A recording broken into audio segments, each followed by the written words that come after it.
The fairy tale you were sold may have been the most carefully staged illusion of modern royalty, and now the silence from Oprah Winfrey is screaming louder than any confession ever could. So this was Meghan's very first outing with the Queen. It happened right after her wedding to Prince Harry, and it was obviously extremely important and a significant occasion because it was her first outing. That date, May 19, 2018, was supposed to be untouchable, frozen in history as the day love conquered tradition. Cameras glittered, crowds wept, and the world watched Meghan Markle walk into Windsor Castle like a symbol of a new era. But what if that moment wasn't organic? What if behind every smile, every wave, every perfectly timed camera angle, there was a script so calculated, so deliberate, that even the most powerful woman in media didn't see it coming until it was too late? Because the whispers didn't start after the wedding, they started before the first carriage even rolled. Look closer, much closer. The guest list, something usually soaked in personal history, suddenly felt like a casting call. Not a celebration of lifelong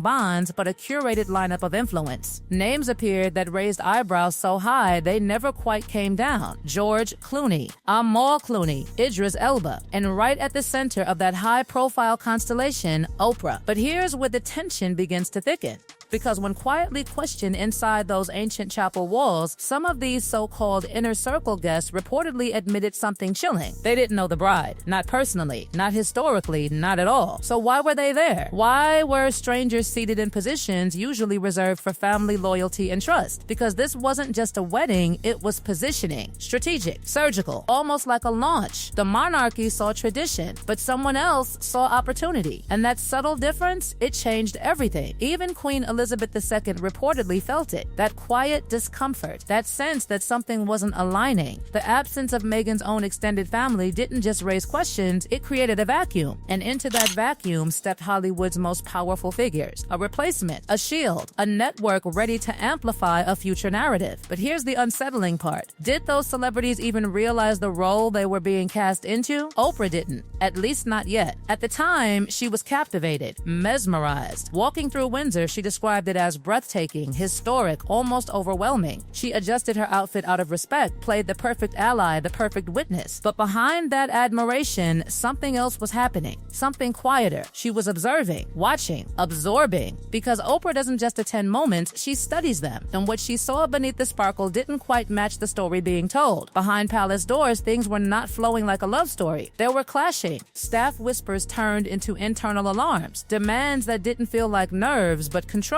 A request to alter the scent of a 500-year-old chapel like it was a studio set. A confrontation over food that escalated beyond reason. And then, a moment so sharp it cut through protocol itself, the Queen stepping in. Calm, direct, firm. A line drawn not just in etiquette, but in authority. And then came the energy shift. Subtle, but undeniable. What looked like elegance from the outside began to feel like tension from within. Palace staff reportedly coined a phrase, one that lingered in corridors like a warning label. Not a compliment, not admiration. Something else entirely. Because this wasn't just a bride adjusting to royal life, this was someone reshaping the environment around her, bending it towards something unfamiliar. And still, the cameras rolled. Still, the world applauded. But here's where it gets darker. Because years later, when Oprah sat across from Meghan in that explosive 2021 interview, she believed she was finally uncovering truth. Raw, unfiltered. But then, the cracks. Small at first, then undeniable. The claim of a secret wedding days before the global spectacle, a claim publicly corrected by the Archbishop of Canterbury himself. That wasn't just a contradiction, that was a rupture. And suddenly, the woman known for reading people like open books realized she might have been reading a script instead. And since that moment, silence. No defense, no clarification, no subtle support in interviews or red carpets. Just distance, calculated, noticeable,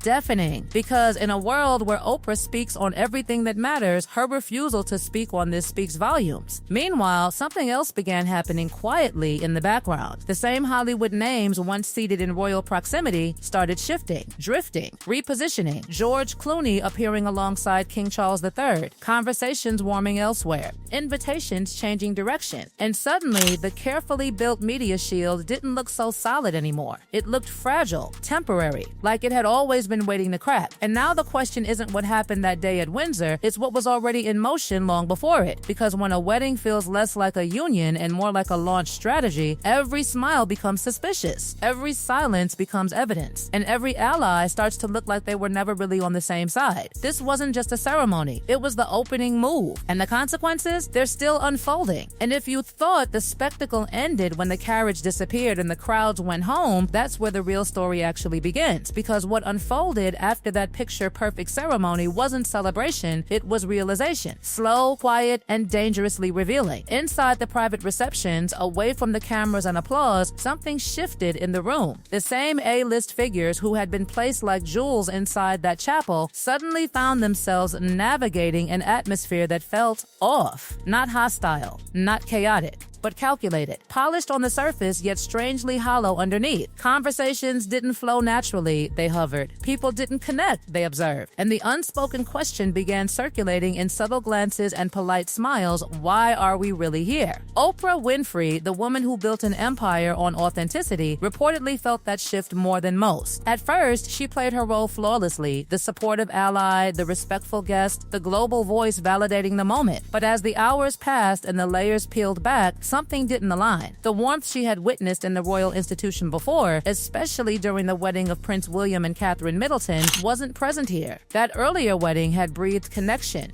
history, community. This one felt curated, controlled, almost like an event engineered to look organic rather than actually be it. And then came the whispers, the kind that don't explode but spread quietly like smoke. Guests began noticing the same pattern: limited, genuine interactions, an unusual separation between traditional royal circles and the newly introduced Hollywood elite, and a bride who seemed less immersed in the moment and more focused on how the moment would be perceived, not lived, perceived. Every detail, timing, positioning, reactions felt managed. And suddenly, the idea that this wedding might have been more about narrative than union stopped sounding absurd and started sounding obvious. The deeper you go, the more unsettling it becomes. Because this wasn't just about a wedding day, it was about what that day was setting up. A transition, a future, a brand. The seeds planted in 2018 didn't bloom immediately, but when they did, they came in the form of that now infamous 2021 sit-down. The interview that was supposed to cement everything, validate everything, justify everything. And for a moment, it worked. The world paused, listened, reacted, took sides. But behind the scenes, something was unraveling faster than anyone expected. Because truth, when it's consistent, builds power. But when it starts to fracture even slightly, it creates doubt. And doubt in elite circles like Hollywood is lethal. The claim about the secret wedding wasn't just a factual error, it was a signal, a crack in credibility. And for Oprah, that crack wasn't just professional, it was personal. This was her platform, her legacy, her reputation on the line. And as more inconsistencies surfaced one after another, that initial trust began to feel less like intuition and more like miscalculation. And that's when the retreat began. Not loudly, not publicly, but unmistakably. George Clooney and Amal Clooney, once positioned as close allies, began redirecting their visibility. Alignment shifted. Appearances changed. The same individuals who once symbolized support were now signaling distance without saying a word. Because in Hollywood, you don't always need statements. You just need absence. And absence in this case became the loudest statement of all. Even more telling were the subtle social signals, the kind insiders understand instantly. Stories of quiet seat changes at events, missed invitations, conversations that didn't happen.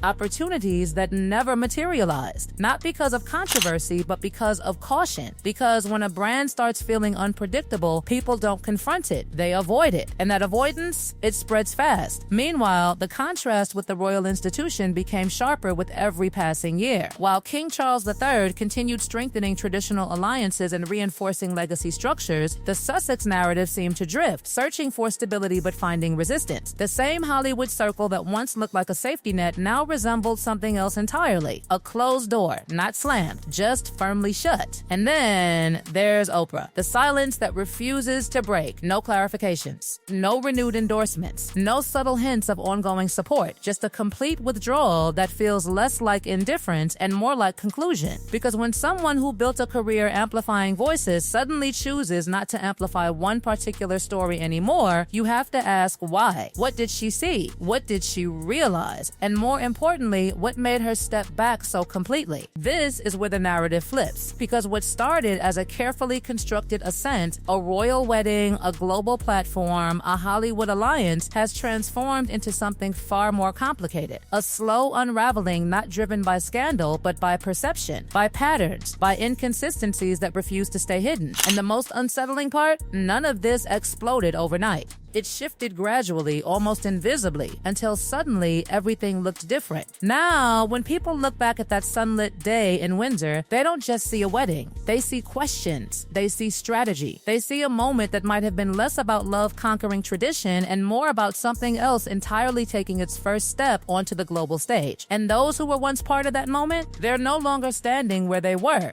They've moved quietly, deliberately, leaving behind a silence that feels less like mystery and more like a message still waiting to be fully understood.